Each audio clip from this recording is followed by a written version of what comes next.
Казанның Сөлейман мәчетендә бу Рамазанны аеруча зарыгып, дулкынланып көтәләр.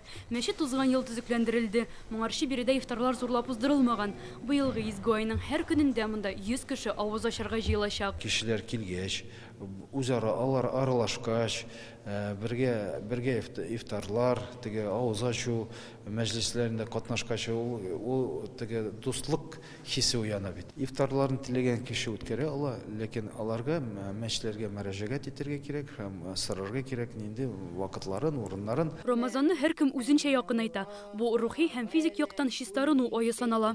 Рамазанга әзерләндек. Инде Коръән укулар ел буе әз генә укысак та инде Рамазанда ниятләп торабыз. Коръән укырга инде мәчетләрдә, ифтарларда катнашырга Алла бирсә, өйдәгеләр инде менә өйләрне үзләренчә җыештырдылар инде. Әти-әни белән сөйләшкән, менә җиләк-җимешләр алып куйдык диделәр инде ифтарларга Алла бирсә. Матур итеп өйләрне бизибез. Хәзер бит инде декорлар бик күп Рамазан ае өчен, өстәлләр өчен.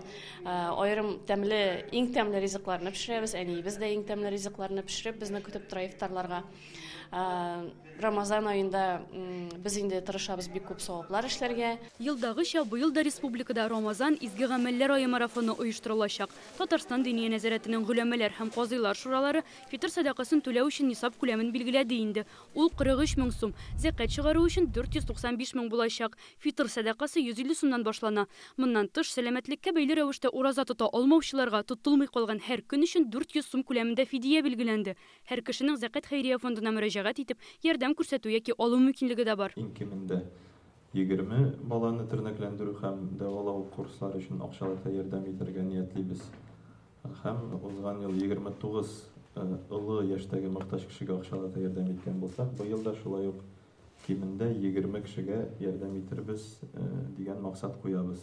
Ай дәвамында шулай иң кимендә 500 мохтаҗ гаиләгә без азык-төлекләрдә ярдәм күрсәтергә ниятлибез. Республикада кеше күп йөри торган урындагы биналарны бизәү буенча Нурлы Рамазан конкурсы игълан ителде. Рәсемнәр дини темага багышланган. Иң мөһиме зәвык һәм мәгънә булырга тиеш. Бизәкләрнең ай дәвамында әйләнеп торуы зарур. Җиңүче хаҗга юллама белән бүләкләнәчәк. Нурлы Рамазан дигән конкурсларның булуы аерым бер мөхит булдыру. Ягъни Рамазаныбыз иллә фақат мәчетләребездә генә булмасын, табыннарыбызда гына булмасын, әмма ләкин тышкы яктан да булсын. Йортларыбызда, хәтта конкурста катнашмасаң да, биналарыңда матур иттереп шулай бизәлешләрен куйсаң, зиннәтләп куйсаң, җәлеп итсәң, менә бу безнең Рамазаныбыз. Уразаны хөрмәт итеп, Рамазан аен хөрмәт итеп, шулай бизәдек дип, шуларда катнашу. Һәм шулай ук әлхәмдүлилләh балаларыбызга күркәм тәрбия мирасыбызны тапшыру. 12-нче тапкыр узучы республика күләм ифтар 29 мартка билгеләнгән. Казан Экспода 12 мең кеше җыелыр дип көтелә. Быел ураза гаете 10 апрельдә була. Ляна Бәхтиева, Рамзил Гарипов, Александр Вольнов, Яңа гасыр каналы.